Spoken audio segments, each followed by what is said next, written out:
So I'm really excited to be here today for a whole bunch of reasons. One, because Martin and I go way back. So I actually got to hang out with Martin when they first came into the Velocity Garage and when I was leading there. And so I was actually around for some of the early conversations and guidance and fun of fundraising. So it's nice to kind of relive some old memories. And obviously, Martin and his team have done an incredible job of growing a company right here in Kitchener-Waterloo. It's a wonderful story, not just of growth and opportunity, but also of immigrants coming to a country, making it their own, seeing a huge opportunity, and building something here in a really great community. So I'm excited to tell that story along with obviously Martin's help, or more correctly, help Martin tell his story. And so we'll start off just with the fundraising. Ben, Martin, you guys just recently raised a big round, $100 million Canadian round with over $1 billion valuation, marking you as unicorn status. So congratulations on that major milestone. Thank you so much, Mike.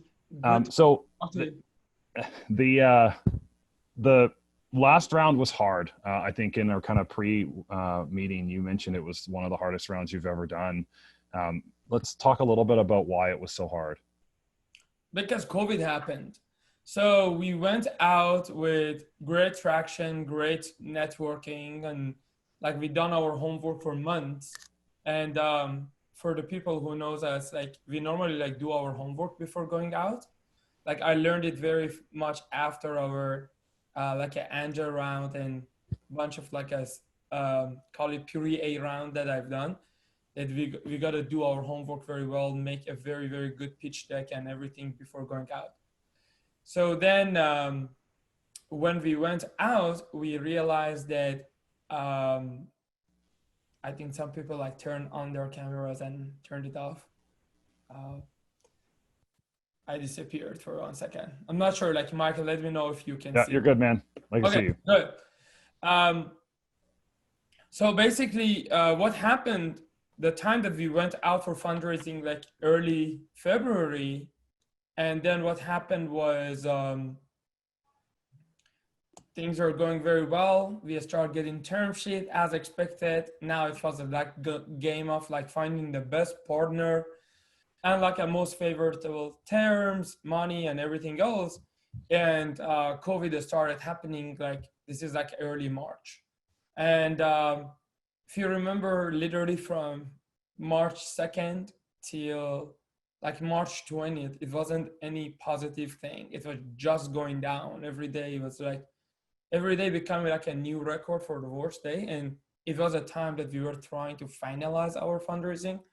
The hard part of it was like everyone was exactly kind of like on a pause mode, because nor they knew if their LPs can like continue doing. Some people like LPs were like very freaked out. Some people, the general partner themselves, they were freaked out. It was so many like uncertainty and things that moved the last like 27 days from 1st of March till we closed our round on March 27th. Literally like it was like 10 fundraising. So it was like a early morning to like 2 a.m. at every single day talking. And it got to the point that we had like people that they're like LPs freeze. So they had to like back out from signed term sheet. We had some people that they were just trying to be shark, and they said they came to say, no, we like the company and we kind of wanna see if we can get a good deal now. But we were like very strong from the cash position and company position and everything. Finally, we were able to like find it not only a good deal, but also we partnered with very amazing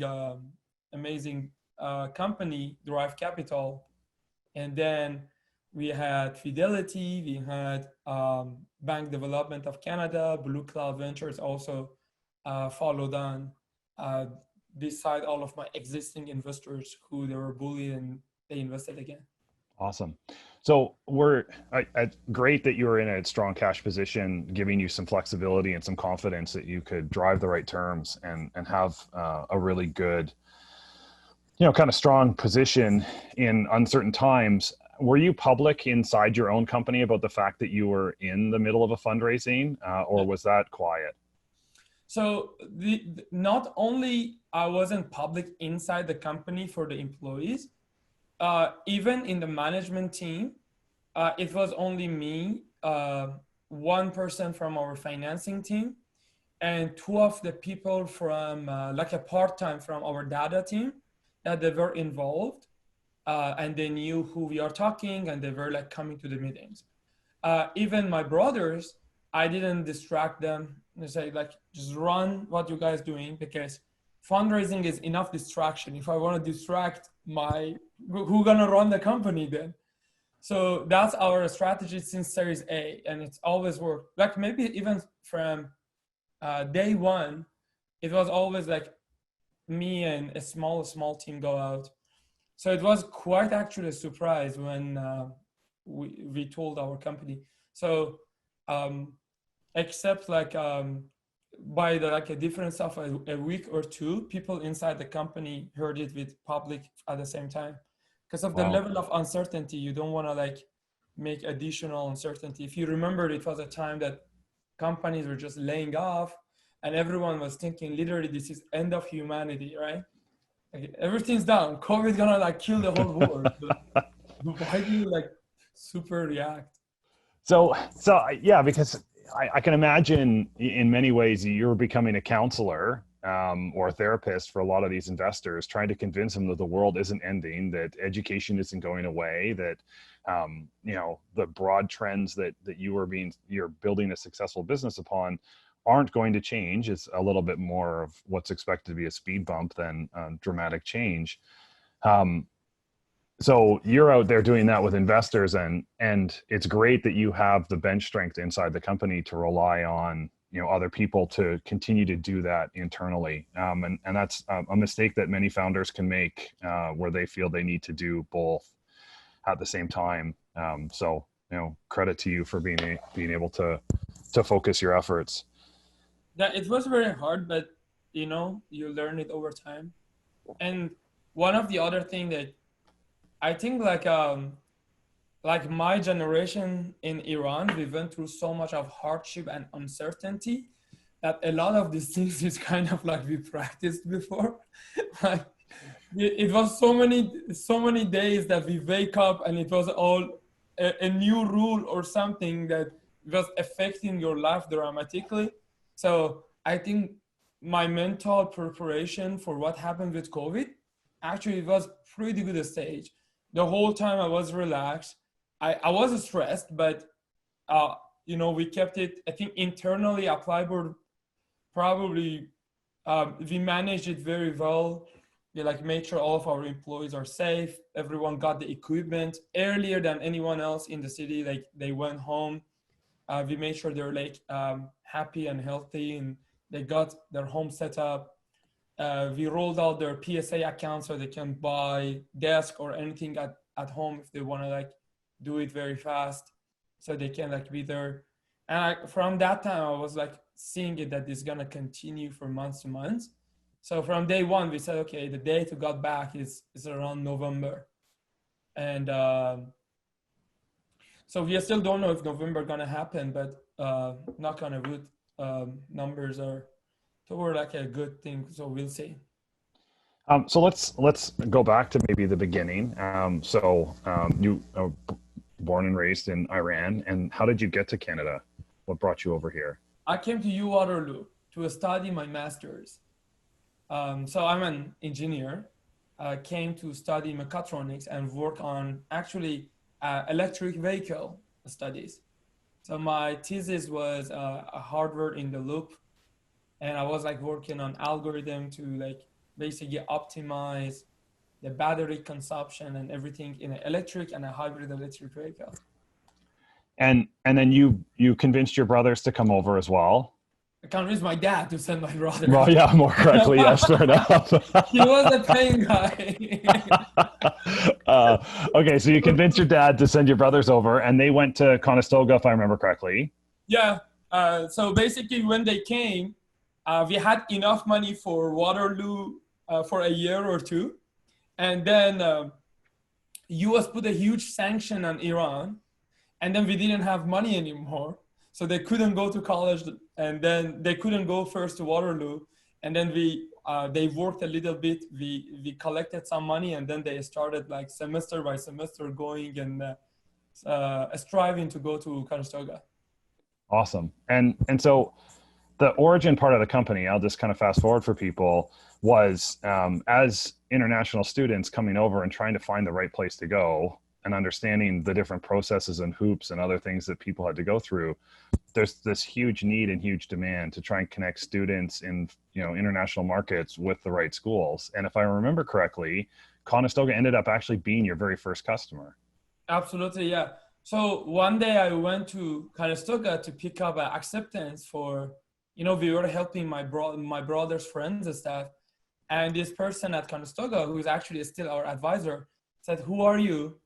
And I said, "I'm a UWaterloo student," and said, "Okay, tell me about who are these students you send." I said, "I'm doing this at this side. My brother's a student, so we are trying to just like thrive and, make some money." And then he taught me about the industry and the need from the college part and university part. And that was so eye-opening because by nature, I was always thinking this like colleges and universities, they always have so many applicants. They are always in the position of rejecting. And it wasn't coming to my mind that these are also businesses. So not only they need to get more students, but also they want to be more selective.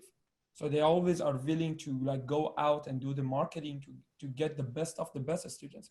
Because any college are as good as their entrance. So it's like a UWaterloo, like they bring and they selected the toppest people. Of course, the results are going to be very good too, because by default, they're going to be selective.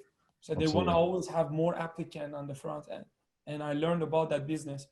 So a couple of years later, we weren't doing that side business anymore. I was in US, in Cleveland, and decided to quit my job and do something. I made a project and I failed. 9 months of time, failed. It was a mechanical engineering project. And then I said, okay, let's start again.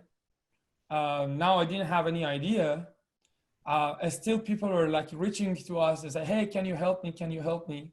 We're like, okay, let's help one of them at least make some money, because I didn't have I came to this country with $6,800. I didn't have money. That's right. If someone wants to give me money, I'll take their money. Yeah, like let's just go back and at least like make rent. So the first one I started helping, I was like, wow, this could be automated process. So it was a time that I called my brothers, and then we had like other people, and we applied for YC, we got rejected. We applied for a Cleveland, something called like Flash Start, where they were giving $25,000 for 8.5% of the company. They rejected us. We applied for Community Tech AC Ventures. They rejected us. And then we applied for Velocity and we got accepted. And that's how Applyboard started. I love it. Guess who was in the Velocity community and the interview at that time? That's right. I can't imagine who that would have been. So then you had some initial traction, and you actually raised your angel round out of Cleveland. So people that you had met beforehand. Do you want to talk about maybe just some broad strokes of what it took for you to raise that round? Like, did you have a lot of traction at that point? Did you have a big product? Like, do you maybe just give people an idea of what that kind of first round looked like for you? Yeah. So we didn't have like a right product because we pivoted a little bit. Like same concept, but we changed it from having schools as a customer to students as a customer. At the time of closure, we had about like 5-10 universities and colleges they contracted with us, and $20,000 in revenue at the time we closed. Yeah. So and it was a $600,000 round. Is that right, Martin? Yeah, 600 Canadian. Yeah. Yeah. 450 US. Yeah. And this guy, one of them was he was an engineer. Remember I said I had a project that it failed? So in that project, I had this angel guy who gave me $5,000 and I burned his money. So we are in a bar. I told him that, yeah, I'm starting the new thing. He said, no problem. How much do you need? So I don't know. So, okay. Last project, you were unlucky. Don't worry. It wasn't you. It was like a thing. So he gave me $25,000. He introduced me to his friends and just like 450,000 US, they just like collected. It was at that time. And if you remember when we were in Velocity, before that, we got the $30,000 from Communitech. No, not Communitech, from AC. Yeah, AC Jumpstart. Yeah, and we basically were working at the $1,000 salary per month for employees, and some of them even free, and it worked. And so then, kind of fast forwarding, you said the second hardest round you've ever raised was actually your seed, and you did it in a bit of a different way, but not that uncommon. So as you've raised $600,000, I think at that point your company was like close to 30 people because we gave you a gigantic meeting room because you were taking up a whole bunch of space inside Velocity, and so you've got lots of mouths to feed, and you're seeing traction, and you're very seasonal. Right? Like you were very heavily focused towards Kate, school starting. We got to ramp as many applicants. Let's see how many get through. And then you get paid kind of on how successful you were at getting students to actually get to the universities or colleges. And then you kind of rinse, repeat, and start the whole process again. And so, talk about some of the challenges of those combinations of things, right? You've got a fast growing team. You're running as fast as you possibly can to hit some deadlines about missing a season. Because if you miss the fall, you've got to wait almost a full 12 months again. And you're doing something geographically very big, right? So you're trying to attract applicants from China and Iran. And so now you've got language differences. You've got all these different factors kind of all hitting you at once while you're also in a position where you're trying to fundraise. Yeah. Oh, that's the hardest part of life. That was like those 2 years were like hardest. So this is what happened. So we raised the money. Your memory of like about like 20 people is right, but it was like closer to mid 2016. So very fast we started like hiring and get a lot of applicants so we don't miss the season, as you mentioned. So what happened? And we got actually a great number of students. And we were thinking that year we're going to do like we sell, I think, closer to closer to like 4 times the amount that we ended up actually doing in terms of students. And then what happened? This was our first year. So the conversion assumptions came wrong and everything started falling apart. Now we don't have money. I was now in the mood of like raising 100K to 100K, because if you remember March with you, I came to Valley to raise seed and I wanted to raise $2 million or a $5 million. Everyone rejected us. Yep. I remember us sitting in a park in San Francisco and we were just iterating through the feedback, and it was like, no, like just really consistent. I moved to Valley literally, like I stay at people's house for 3-4 months just to get any money in. Every single, like it wasn't like 1 yes, 10 no. It was 50 no and no yes at all. Yeah. So 2016 was finishing and we didn't have money. So we went to kind of like a downside, and it was the hardest thing in 2016. And that day I promised myself, I will make sure that Applyboard always have money. So I never have to like play with people's destiny because of not having the money. Yeah. So anyway, 2016 was bad. We ended up 2016 with 12 people. 2017 winter semester was the first time that some students, relatively speaking, start showing up.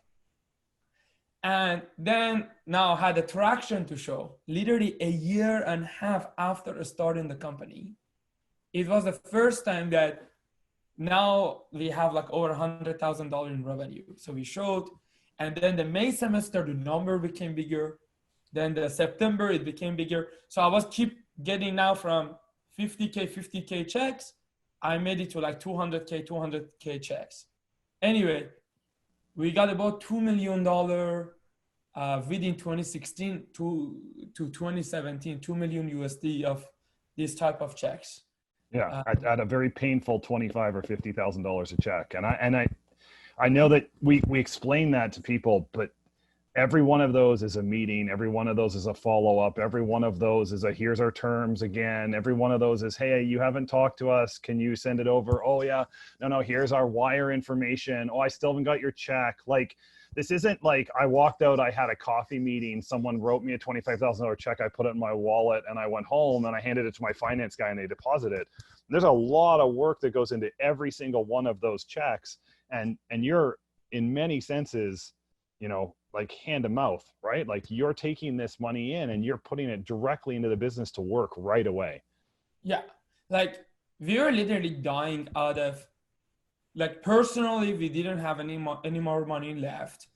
Just imagine, like, we are engineer. I left my job to do Applyboard. So, and then I convinced my brothers also to do the same thing. So I was a hated child at that time because I left a good paying job to do something. Now I also do same destiny for my brother. So my parents were thinking, oh my God, we spent that much time and money to raise these three are just like going to a bad direction. It's not like you can call your dad and ask for more money at this point.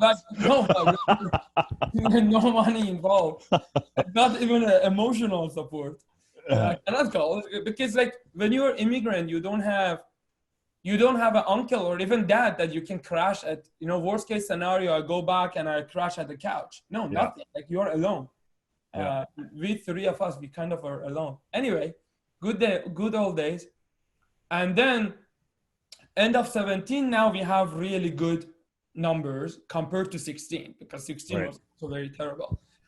And then I've done the homework. Now I learned, as you said, these little checks. Now the conversion rate was 10%. Means every 50K means another 10 guys who said no. Yeah. Cumulatively, at least for the first that $2 million, at least I went to 150 to 200 angel and VCs. I went to everyone. Like, I had one Excel file, and I went to everyone. Like, I said, okay, I already talked. It wasn't like so many people. I was like, keep going again, just to see if they do it. That's why we kind of like, and it's because of our business. We couldn't show any result literally to 2.5 years after we started the company. It's like a biotech company, but the only difference that since it was international students and it was like an unconventional thing, VCs wouldn't get it. A lot of VCs, they went to like Harvard, Stanford, and the concept of people go from one country to another country to just go to college didn't ring a bell. So, you don't have traction, and they don't get your idea. Definitely, they're not gonna wire your money. Yeah. And considering the VC diversity is like over like 90%, like Americans who went to like super top schools and they're like born and raised in America, it was like making my job very hard.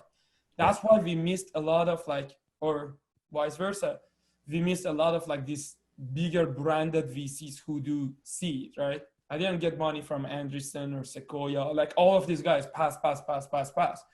No one was even getting what we are building. Right.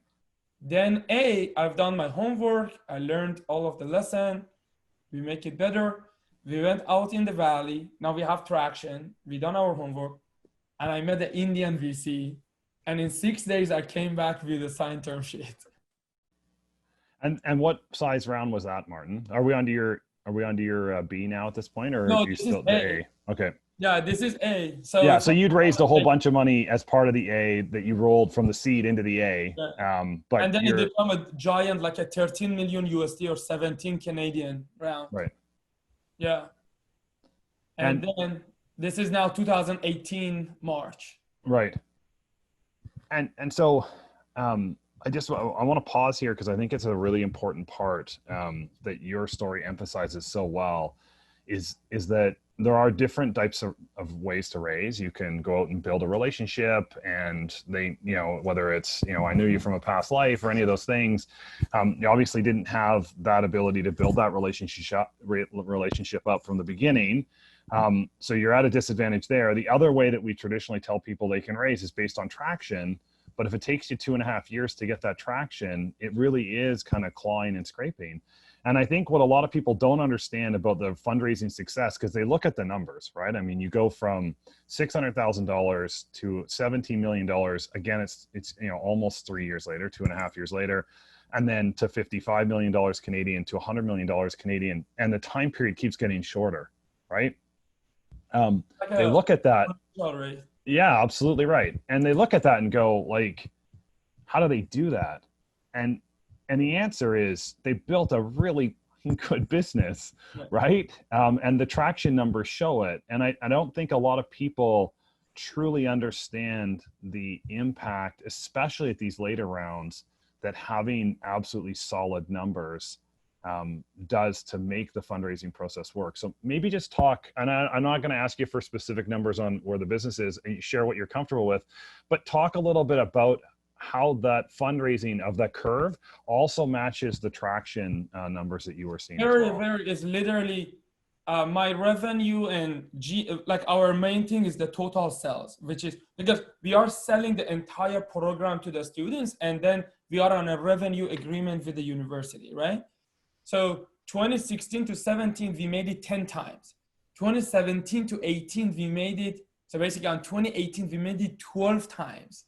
And 2019, we made it another like 6.5 times. Wow. And the VCs, when they were looking at like the reason 2018, 19, and 2020 fundraising was like, because on my top line, I was growing faster than Airbnb, while the difference of, for example, all this Airbnb or DoorDash, all these guys, they were burning a lot of money to make that traction, and we were now doing it cash efficient. And that was the only difference. So not only we were bidding on a speed, we were also like didn't have a huge burn by doing it. But the caveat was the first 2.5 years of the company was absolute hustle. Do you remember the Amina Health guys? Yeah. Yeah. So I was crashing at their place. It's actually Nero and Bobby. They're working with us right now in Applyboard. Great, great guys. And I was crashing with them because I couldn't even afford the, having another like hotel, like, or even Airbnb or something. So the first 2.5 years was very, very hard. And then, no, but one thing that we kind of did, it was, we kind of killed all of the plan Bs and we just stayed on that. So we didn't pivot or anything. We said, no, this is gonna work. Let's keep going. We were kind of like ignorant. And so because of that, within that 2.5 years, we made a very good foundation, which is scalable now. And then when we are talking about a 2 years of 10x and another 6x, is like we are talking about like basically like a 600 times, right? Right. So 10 times 10 times 6. But that foundation that we built allowed us to make 600 times the volume because we knew it's gonna work. So I said, okay, students not coming, let's just build it. And so, like, obviously you're scaling your team in as part of this process as well. Can you talk about what it was like to manage that along with the fundraising? So, the growth and the number, like how many employees do you have at this point, Martin, and kind of how that matched kind of where you were fundraising as well? Right now we are at 500 and I think 552 or 55.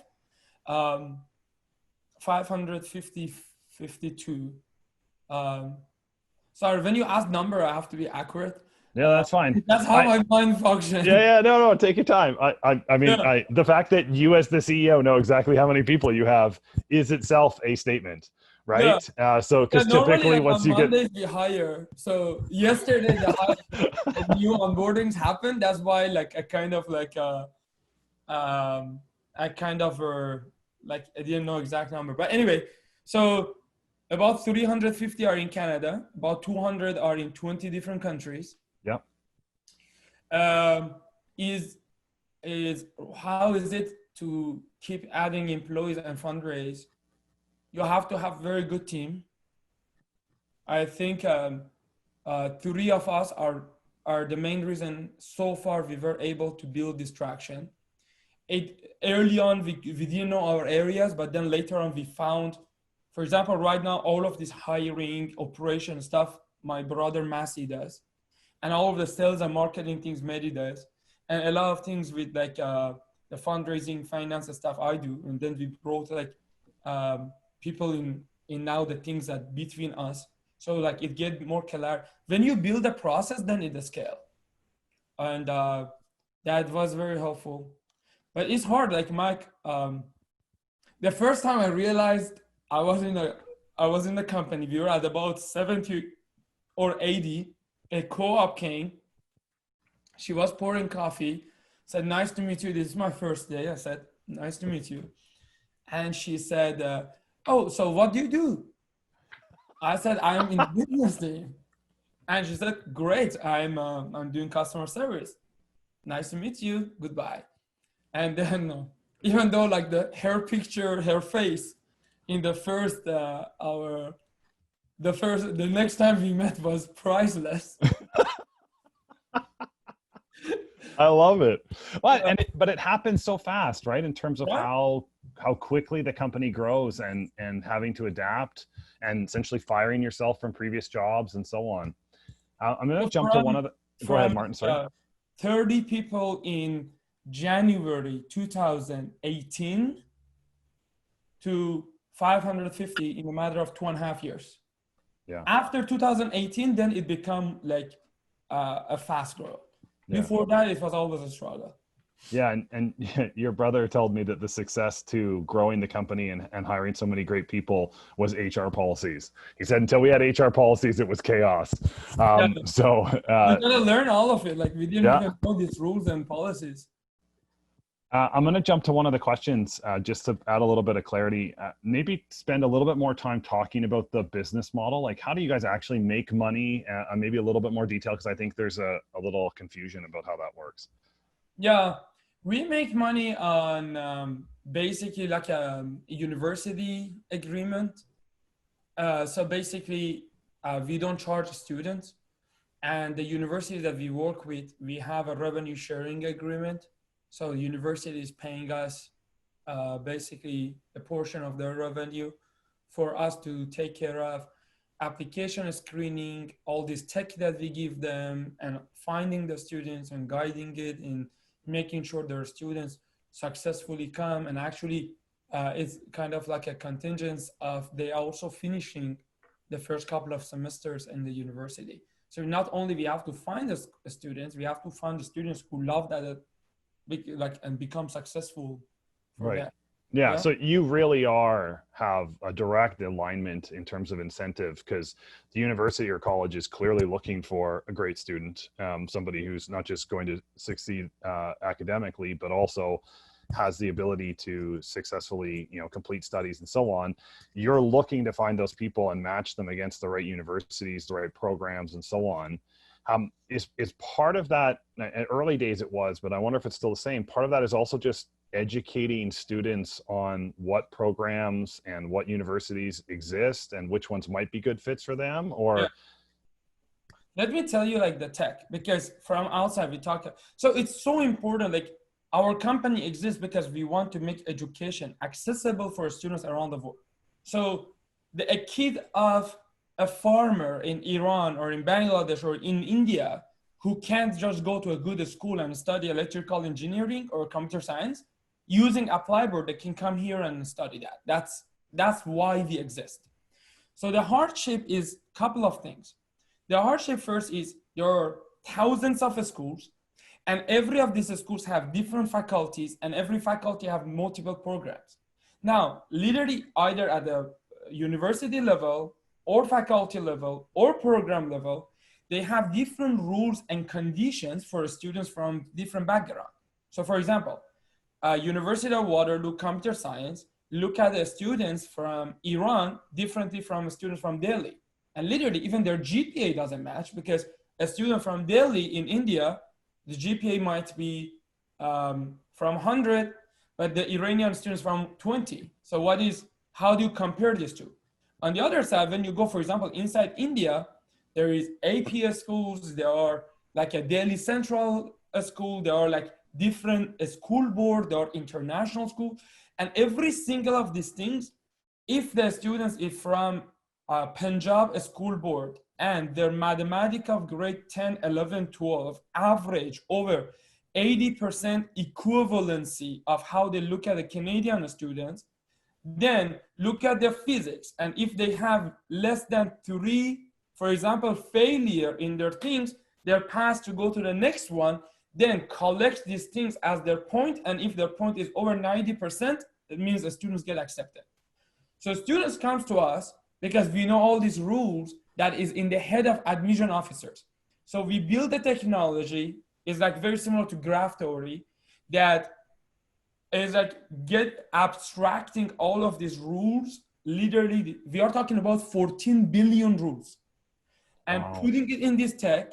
So a student come or their counselor comes, say, okay, I have a student, I'm from Delhi, I studied this education system, this is my GPA, I want to go somewhere in computer science and I have $37,000 budget. So it shows them all those schools.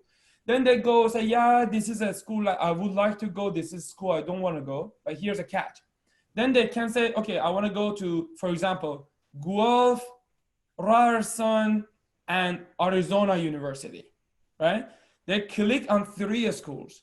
Then the website knows exactly what these schools are looking for, and majority of their information that they want is similar. Some information is different from a school to a school, depends on the student's background. So it combines all this information and give one application form to the student. So a student never see this university's website or in complexity. They just fill out a beautiful application system, who have a task management, who have a workflow, who have a deadline, who they never miss a requirement. They fill it out, which is exactly personalized based on that information and the school that they're applying. Then the system get it, we overview it, we check everything, like we do a lot of like OCR and image processing on it, or sometimes even manually we check them to make sure, yes, this is a good quality picture or whatever. Then this information go to different schools. And now the students don't even see these things. Information go, we know exactly for you to get accepted to Lakehead, first your admission should go to this, then you have to send the email to your finance department, said you made this deposit, and then this should happen, and your follow-up should go, for example, from info@Lakehead. So then there is a machine that makes these workflows, so all of these things happen. They call it RPA, robotic processing automation. So these things happen between these universities. So we read their email, we say, oh, this is probably a rejection letter. So this is how the tech looking at it. Say, oh, this is an acceptance. So they know when there is acceptance, they have to log into their system, they have to get the application, they have to verify it, and then send the students. And these things, first we do it with human, and then we automate them. And Right. like, so there are hundreds of per day application come, and in this robotic processing automation, these go to different universities, the result come and student. So you as a student, you see a beautiful dashboard that you applied, for example, a school in England, one in Canada, one in US with one application. Behind the scene, all these like things happen, but you as a student, you see a beautiful thing. As schools on the other side always see a complete, qualified a student who is knowledgeable about the school that they're going, not just because, oh, I just want to go to Canada, whatever school accept me, I go. So students have more information to make a decision and less information to worry about how is the login password at Quest of University of Waterloo work. So they can spend that time to really recognize, do I really want to do electrical engineering, or I want to go for my passion of for example, data analytics, right? So they can spend that time on those. So we save 90% of time and money that students waste on that thing. So the technology is a kind of automated counselor, automated admission officer, and a CRM combined. Makes perfect sense. That's super helpful. Okay, so well, certainly people can continue to ask questions. One of the others that they talk about here, not necessarily around fundraising, but how do you deal with all the privacy of all the information from students and so on? And how important is that as part of the process? Extremely important, and not only that, it's also like becoming more and more of important as more. So we are like if you get our score, we are over like 790, and in our industry average, literally universities are less than 630. So all of the like a normal thing that we have to do, beside that we have to we have extensive processing in place and GDPR and ISO 27001 and all the other things that we have to do to make sure a student's PII and PCI information is safe. What would you say was the most surprising part of the fundraising process that you've gone through at this point? Like when you kind of look back and go, I never saw that coming. People are so nice to you in the meeting and then reject you. And do they actually say no? Like, because this was a huge problem for a long time where VCs wouldn't actually say no. They would say something like, so good to meet you, Martin. I think, it's interesting what you're working on. Maybe if you could come back and give us an update and say like a couple months on how you've made out, that would be really great. And most founders have no idea. They just got told no right to their face. Yeah. So either early on, they were saying no in that format that you said, oh, this is great. We are so happy. It's just like you are not at the stage that we want to see. Later on, when it became our B and C round, because also our valuation got big, they were like, oh, you passed our stage. So dude, 6 months ago, you said you are early for us. So, and later on, follow up of that thing that you said is, you just passed our stage. I just wish that we could do. Because I think the time that they start giving you passed our stage, it's a real reason, because they're looking for a certain economics in the company. Yeah. And for example, the moment that our valuation in USD, our valuation was 1.4 billion. It's about like a 2 billion Canadian. And then almost like 95% of my CRM, even if they wanted, they couldn't make those calls because of they went to their LPs and say, hey, I'm going to invest in companies. So they become that stage. So now all of a sudden I had to go to new type of VCs. Right. So they're not even VCs anymore. They're like more private equity, growth capital. Yeah. And so now you're back into building relationships with a whole new set of people. I guess, the one advantage you had at that point is that you have a number of investors already who can help make some of those introductions, and obviously had the huge vote of confidence from your existing investors that they were going to come into the next round. How important is that from your perspective on having your existing investors willing to invest in the next round? It is extremely important. I didn't have, so you remember all those $50,000 checks? Yeah. I was a big trouble in our A if I wanted to rely on my pre-A investors to convert it to A. So if, for example, I had like a couple of these big brands, then they could have basically fund the A very fast. But after A, I learned that was a bad mistake that I've done. So for example, my A investor invested in our B and C. My B investor invested in C. So from point, like after 2018, I learned my lesson. It's so important. Like if you can find someone who do, a lot of time they're not gonna lead your next round because they're like, they want like an extra person to come, especially when the valuation is different. Correct. If the valuation is similar, then they don't have the explanation to their LPs. So rarely you see their lead. But if, for example, you're going out to raise, for example, 100 million, and you already have $20 million, it's just like, really good. You're 20% closer. Yeah. One of the questions here, Martin, is, what is your spending split between building kind of the product or technology versus the amount that you spend to kind of get those students into the funnel and the go-to-market activities? Can't answer that question. Okay. It's private. So when you do talk about the fact that you do have people in market, so how many countries did you have your staff in? 20. 20. And so how do you even... From 101 actually.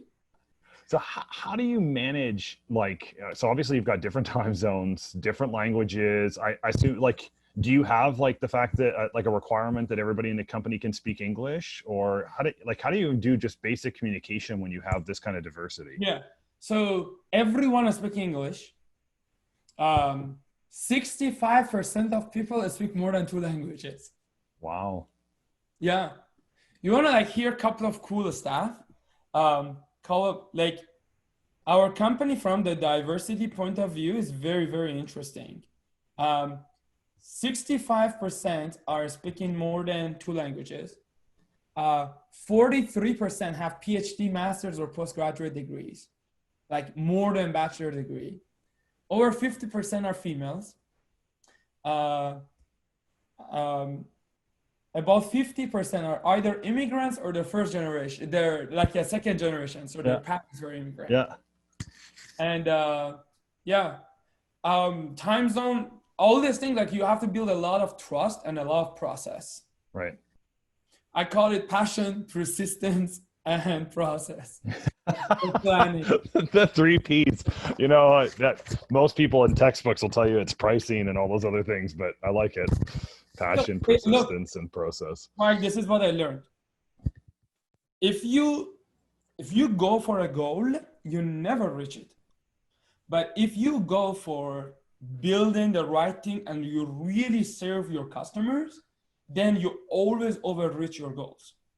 So despite the fact that at this time we have some a financial goal stuff at this stage, when you become a $1 billion company and you need to give guidance, it wasn't ever a driver. It was always what is right for the customer, let's do that. So I never tell them, oh, sorry, your budget is limited, I'm not gonna allow you to hire another 2 engineers. No, you really think, go do it. It's my job to make sure the money is there. Right. So we can doing it. We've got a couple questions about just what kind of integration that you do. Do you integrate with, IT systems at the universities, or you do? Okay. Some extent we have to do, yes.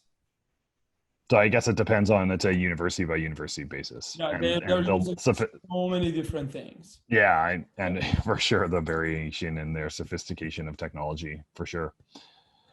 We're kind of coming up on the end of the hour. Is there, anything that you feel like you wanted to talk about that we didn't cover? Any important stat or kind of key concept that you think we missed? No, I think we talked pretty good. Maybe seems the audience are community and velocity, somehow the people connected. I just want to tell people, if they're if they are an earlier stage companies, really use the resources that is in these things. So for example, early on, because we didn't have money, I think literally the velocity, a contracted legal guy, it was a woman, if you remember. Yeah, Jeannie Lyon, she's still their legal person. She's amazing. Yeah, so she was guys, I don't think I can get to that much time anymore for you guys. So use all of this early on. It's so important. Anything about whatever you can use this. I'm huge advocate of things like velocity and community, because early on it just gives you guidance, and try to spend so many times to learn from other entrepreneurs when you are in these things. When I was in velocity, if you remember, I think the first week or 2, when I came and said, okay, I want to fundraise, and you said, oh, you're so early. I said, okay, who raised? And you pointed at the Kaizena guys, remember? Yeah. And they were sitting on. So I went and asked the guy to, let's go for a lunch. I pay for a lunch. And just learn what is fundraising is, like how do you speak to investor, like just get the basics. So I think really people sometimes they underestimate how much information they can get from a place like Velocity and Community Tech. So if like it's part of the taxpayers' money or university's budget, and I'm so advocate for it, like I would love to pay my tax if it's building an ecosystem. So, but I think I kind of see like someone like this weekend I was like helping one entrepreneur and he was saying, how do I do this? He said, you're in downtown Toronto, go to Mars and ask someone that question. He was like, what is Mars? It's like, how do you want to like do that if you don't even Google? Like go use it, like all these things. Like I love the information that for years you may not get. Within 10 minutes of walking around in a community, you can get an answer. Yeah, and that is certainly one of the unfair advantages that we have in Kitchener-Waterloo, given the size, that there aren't very many hops to get to the information that you need, right? And you know, what I really love about it too is that so many things come full circle, right? I mean, at one point you were in a position where you're sleeping at somebody's house because you can't afford, a place to stay, and X number of years later, you're now in a position to hire those people back into your company, and they're doing great work for you, right? It's that amazing ability to have that completion of the give and take. That signifies this community is just such a really great thing. Yeah. And Christina has showed up, so I suspect that means we're out of time. Yeah, we're coming up on the hour. So I guess to the audience, if there's any last burning questions that you have for Martin before we wrap up, now is kind of the opportunity. So while we're waiting to see if anything comes into the chat, I just wanted to take the opportunity to really thank Mike and Martin both for their time today. Mike for asking the questions, Martin for being so open and willing to share your story with the audience today. I know it will definitely benefit other entrepreneurs as they look to embark on the fundraising journey. So thank you so much both for your time. No, anytime. We learn from others and hopefully like we can give back something to the community. No, I completely agree.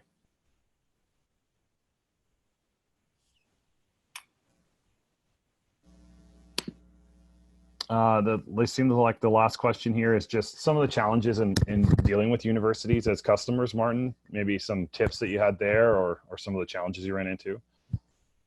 Universities are like 3 times as lower than companies. If my brother doesn't disagree with me that there's actually the number is 10, not 3, but let's agree on 3. So so how do you overcome that, right? Is it just a persistence or? Mike, can you believe like September 2015, it was a call that we made to one of the Ontario universities. 77 times we followed up with them. Till in 2019, we signed the contract. Like, like my brother was saying like around like the call 5 to like 15, he was just getting F word. I was like, stop calling. And I was like, I cannot not have you guys. I have to have you for my ecosystem. So sorry, I'm not gonna like stop calling. And the guy started like become very aggressive. And then they met and maybe get him for a drink and said like, hey, look, I need you. Like, what can I do? So like, keep hustling. 4 years later. So I think what is the greatest thing is like, you have to be extremely thick-skinned of receiving rejection. And it's so hard. Just imagine you are like in your younghood and all of your things, you just feel like, oh my God, I'm gonna do the whole thing and my idea is the best. And you go and investors reject your ideas, your customers reject your ideas. No one is joining your company. All the thinkers say, yeah, you're not X company or Y company. I'm gonna get more salary here and there. It's like a constant rejection from the whole universe. Is just want to throw you out of the universe. So that's the only thing that you have to overcome. And that's the beautiful part of it, because more you overcome, you become stronger. Right. You learned from all of those setbacks. Yes. So the last is just seems to be a number of questions around, how do we help each other, right? How do we continue to benefit the community? This is obviously one way, whether that's, building up peer networks or Slack channels or whatever. I don't know if you have any suggestions on answers. I certainly have a couple, but. I think maybe you or Christina is like a better equipped to say, because at our stage, the unfortunate part is like when the company get busy, it's not like we passed that stage. Now we have to actually spend more time to scale it. Yeah. So like, unfortunately, like it's not that much of time you can give to so many companies. So my strategy of helping was like, I only picked 3 to 4 companies. And that's it. I help them every other Sunday between 5 to 8 p.m. And that's it. That I said, this is my time. I'm not going to do anything else, any other thing. So, but I know like there are people that they have different stage of their companies that they have more capacity that they can do. And also like advisors, Community Cat and Velocity as well. But Community Cat have so many advisors. Like literally in everything, like my GDPR, I started with Communitech. Finding my lawyer, I started with Velocity. Like every single thing of like early on, I started with either Velocity or Communitech. A little bit of Accelerator Center as well, but mostly because our company located in Velocity, we were just using them. Yeah, I think from my perspective, the tactic that's worked the best for me is to find other people who have similar roles to you in similar stage companies and just reach out to them and build your own peer-to-peer. I think a lot of people rely on someone else to do the heavy lifting. And so there's an immense amount of value of kind of going and looking at the ecosystem. It's not that hard to get a list of companies who are here in Kitchener-Waterloo and go, hey, that company's also 50 people. They're also in tech. I suspect we have a lot more in common, with how we can help each other and so on. And I think building those informal networks almost build on top of themselves, right? So then I had, and I when I was building mine for CTOs, I was like, listen, I only want like no more than 10 people because it makes for a pretty difficult conversation, and typically somewhere around 7 actually show up. And we were meeting pretty frequently inside the hub. So it worked really, really well. Certainly solved a huge problem that I had at the time, and enough that, still people who participated were like, hey, we should run another one again, and so on. So that's what I would encourage people to do, is have a little bit more kind of ambition and an initiative and go out and have some of those conversations. Lots of people are willing to help you. You usually just have to ask. That's absolutely a good idea. Yeah, I still have those peer-to-peer with the companies that we were in the same level, or they were like slightly bigger than us, because also you can teach and learn. So it's not just one way. You always can like contribute as well. Completely agree. Yeah, and I'll just add that Communitech does run a number of peer-to-peers, which you can find on our website for both founders and members of your company. And if anyone on the call has further questions about ways to get involved with Communitech or take advantage of our services, please feel free to connect with me after the session. My email is christina.wood@communitech.ca, and I'm happy to point you in the right direction for sure. Okay, so I think we'll wrap up for today. Once again, thank you to everyone for joining. Thank you to Mike and Martin for your time today. We hope everyone stays safe, and we'll see you next Tuesday for the next AMA. Thanks so much, everyone. Thank you so much. Thank you.